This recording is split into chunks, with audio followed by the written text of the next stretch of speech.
అందరికీ నమస్కారం అండి. చాలా రోజులైంది నేను వీడియో చేసి. అంటే నాకు కొంచెం హెడ్కి ఇంజ్యూర్ అవ్వడం వల్ల నేను కొంచెం సిక్ అయ్యి మధ్యన వీడియో చేయలేకపోయాను. ఇప్పుడు నేను మాట్లాడాలనుకుంటుంది దాని గురించి ఏంటంటే, డాక్టర్ని అత్యాచారం చేశారు అనే దాని గురించి నేను రాత్రి చూసిన వీడియో. అది చూసినాక నాకు చాలా బాధ కలిగింది. అంటే బాధే కాదు, నేను చాలా ఏడ్చేసాను కూడాను. అప్పుడు చాలామంది ఉంటున్నారు తప్పుడుగా ప్రవర్తించేవాళ్ళు, మంచిగా ఉండేవాళ్ళు ఉన్నారు, ఆడవాళ్ళు మగవాళ్ళలోనే. నేను పర్టికులర్గా మంచివాళ్ళు అనేవాళ్ళని ఆడవాళ్ళలోనే ఎంచట్లేదు, అలాగే మగవాళ్ళలోనే ఎంచట్లేదు. చెడు ప్రవర్తనతో ఉన్న వాళ్ళ గురించి కొంచెం సేపు మాట్లాడాలని నాకు అనిపించింది. అంటే నేను ఏం చేయగలను నాకు అర్థం కాలేదు. నా అభిప్రాయాన్ని మీతో పంచుకుందామని చెప్పేసి వీడియో చేస్తున్నాను అనమాట. ఇప్పుడు సపోజ్ ఇన్స్టా చూసుకుందాం. ఇన్స్టాలో వెళ్ళేటప్పటికి ప్రత్యేకంగా ఫోన్ సైట్ ఓపెన్ చేయని అవసరం లేదు. ఇన్స్టాలోకి వెళ్తేనే చాలు, అందులో చాలా దారుణంగా ఉంటున్నారు. మగవాళ్ళు లేరు, బాయ్స్ అందరూ చాలా బాగా చక్కగా చేసుకుంటున్నారు. అప్పటికి ఇప్పటికీ మగవాళ్ళ వస్త్రధారణ అయితే ఏం చేంజ్ అవ్వలేదు, కానీ ఆడవాళ్ళు మాత్రం చాలా చేంజ్ అయ్యారు. ఎంతంటే కెమెరా ముందుకు వచ్చి బట్టలు వేసుకుని విప్పేటంత గొప్పగా మారిపోయారు. యూట్యూబ్ చూసుకుంటే అలా లేదు, పర్వాలేదు కొంచెం. అలాగే ఫేస్బుక్లో కూడా కొంచెం రిస్ట్రిక్షన్స్ ఉంటాయి, ఇన్స్టాలో అయితే ఉండదు. మనం వేసుకునే బట్టలను బట్టి ఎదుటి వాళ్ళని రెచ్చగొడుతున్నాం అన్నట్టుగా ఉండకూడదు. చీర కట్టుకొని చక్కగా ఉండేవారిని చూస్తే చేతులకి దండం పెట్టాలనిపిస్తుంది.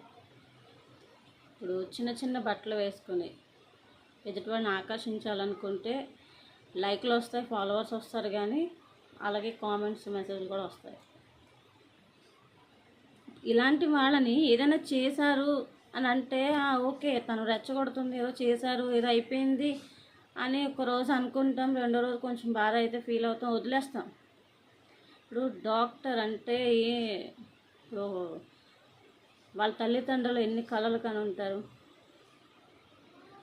చిన్నప్పటి నుంచి కానీ కళ్ళల్లో పెట్టుకొని పెంచి తనకి మంచి చెడు అన్నీ చూసుకుంటూ, ఆడపిల్ల ఇంట్లో ఉండడం కాదు, తన ప్రయోజకురాలు అవ్వాలని చెప్పి తనని బాగా చదివించి బయటకు పంపిస్తే తను బయట ఎక్కడో ఏ పబ్ దగ్గర లేకుంటే రోడ్డు మీద ఇంకెక్కడో కాదు, హాస్పిటల్లోనే, తను వర్క్ చేసే హాస్పిటల్లోనే అలా జరిగింది. దాని గురించి నేను ఎలా రియాక్ట్ అవ్వాలో నాకైతే రాత్రి అర్థం కాలేదు. ఎంత ఈ టాపిక్ గురించి ఆలోచిస్తేనే ఏడుపు వచ్చేస్తుంది. ఈ రోజుని బట్టి ఆడపిల్లల్ని కనాలన్నా వాళ్ళని పెంచాలన్నా చాలా భయమేస్తుంది. ఇంట్లో మగపిల్లలు కూడా మంచి వాళ్ళు ఉన్నారు. ఇప్పుడు నా చెల్లి, నా అక్క, నా అమ్మని ఎలా అనుకుంటున్నారో బయట ఆడవాళ్ళని కూడా అంతే రెస్పెక్ట్ చేసేవాళ్ళు. అలాంటి వాళ్ళనేమో మోసం చేసే ఆడవాళ్ళు తగులుతున్నారు. మందు వేసిన తర్వాత వాళ్ళకేమో కలిగే ఆలోచనలు ఎలా ఉంటున్నాయంటే చాలా మృగంగా మారిపోతున్నారు. ఎలా అంటే మందు తాగిన తర్వాత వాళ్ళకి ఏం చేస్తున్నారో తెలియట్లేదు. ఆ టైంలో నేను ఎంతైనా చేయాలి, ఇంతకంటే సైకోగా చేయాలి అనే పైశాచిక ఆనందాన్ని చూసుకుంటున్నారు. ఆ మందు ఎప్పుడైతే దిగిపోయిందో తర్వాత చేసిన తప్పుకి రియలైజ్ అయ్యి ఏడుస్తున్నారు. దానివల్ల ఉపయోగం ఏం చెప్పు? ఒక జీవితం పోతుంది, ఒక ప్రాణం పోతుంది, ఒక కుటుంబం రోడ్డున పడిపోతుంది. సమాజంలో ఎంత దారుణమైన పరిస్థితులు వస్తున్నాయి. ప్రతి ఒక్కరూ వాళ్ళ ఇంట్లో నుంచే నేర్పించాలి. అస్తమాట మగవాడిదే తప్పని ఎంచడం కూడా రైట్ కాదు. మగవాడిని మాత్రమే నువ్వు సరిగ్గా ఉండు అనడం ఒకటే కరెక్ట్ కాదు. ఎందుకంటే మగవాళ్ళు చెడ్డవాళ్ళు ఉన్నారు, మంచి వాళ్ళు ఉన్నారు, ఆడవాళ్ళు కూడా ఉన్నారు. కానీ ఆడవాళ్ళు ఒప్పుకోరు. వాళ్ళు ఎదుటి వాళ్ళని రెచ్చగొట్టడం వల్లే కదా వీళ్ళు ఇలా అయిపోతున్నారని చెప్పేసి రెచ్చగొట్టిన వాళ్ళ మీద చేయట్లేదు కదా, మంచిగా ఉండే వాళ్ళ మీద పడిపోతున్నారు. అది తప్పు.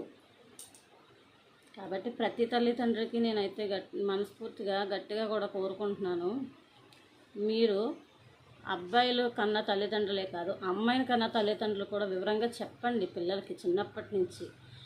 ఏది గుడ్ టచ్, ఏది బ్యాడ్ టచ్ అని చెప్పడం ఒకటే గొప్ప కాదు, బట్టలు ఎలా వేసుకోవాలో నేర్పండి. చిన్నప్పటి నుంచి చిన్ని చిన్ని మిడ్డీలు, చిన్ని చిన్ని స్కర్ట్లు వేసి వాళ్ళని ఏదో చాలా గొప్పగా పెంచేస్తున్నాం అనుకుంటున్నారు.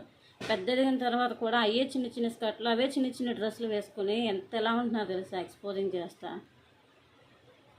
ఆడపిల్లని మగవాడి రీతిలో పెంచాలి అంటే మగవాళ్ళలాగా చిన్ని చిన్ని చెడ్డీలు వేసుకోమని కాదు, మగవాళ్ళలాగా దేనికైనా నిలబడగలిగేలా పెంచాలి.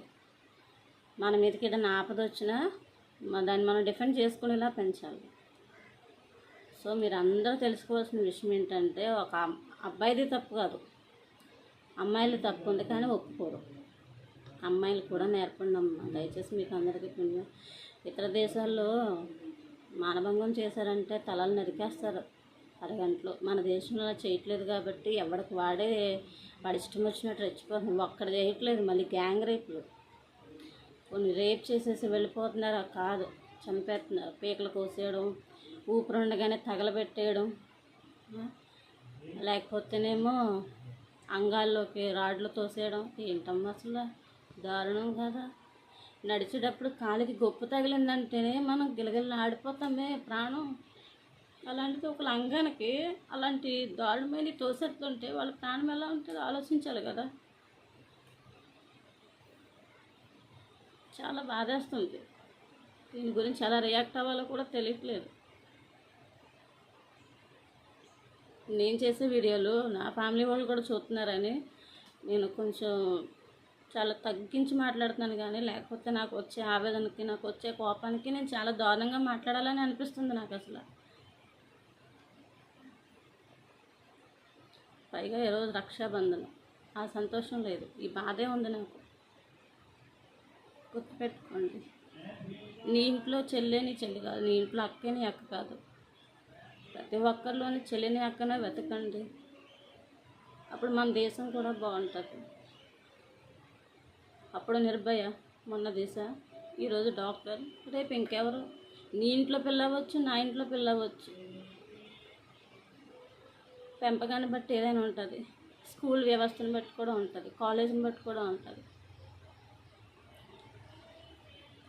ఫోన్ సైట్ ఓపెన్ చేయక లేకుండా ఇన్స్టాతో గడిపేసుకునే పరిస్థితికి వచ్చేసింది. అందులో జాగ్రత్తగా ఉండండి. నా ఆలోచనకైతే ఇప్పుడు నాకు అవకాశం ఇస్తే వాడిని చంపేయాలన్నంత కోపం వస్తుంది. ఇప్పుడు నాకు అవకాశం ఇస్తే ఆ ఇతర దేశాల్లోని మానభంగం చేసిన వాడిని నిలబెట్టి నరికేసినట్టు రోడ్డు మీద నరికేయాలన్నట్టు అనిపిస్తుంది. నా వల్ల ఏమీ కాదు కదా, అలానే మీ వల్ల కాదు, కానీ మన ఇంట్లో వాళ్ళని మనం మార్చుకోగలం కదా. సో ట్రై చేయండి ప్లీజ్.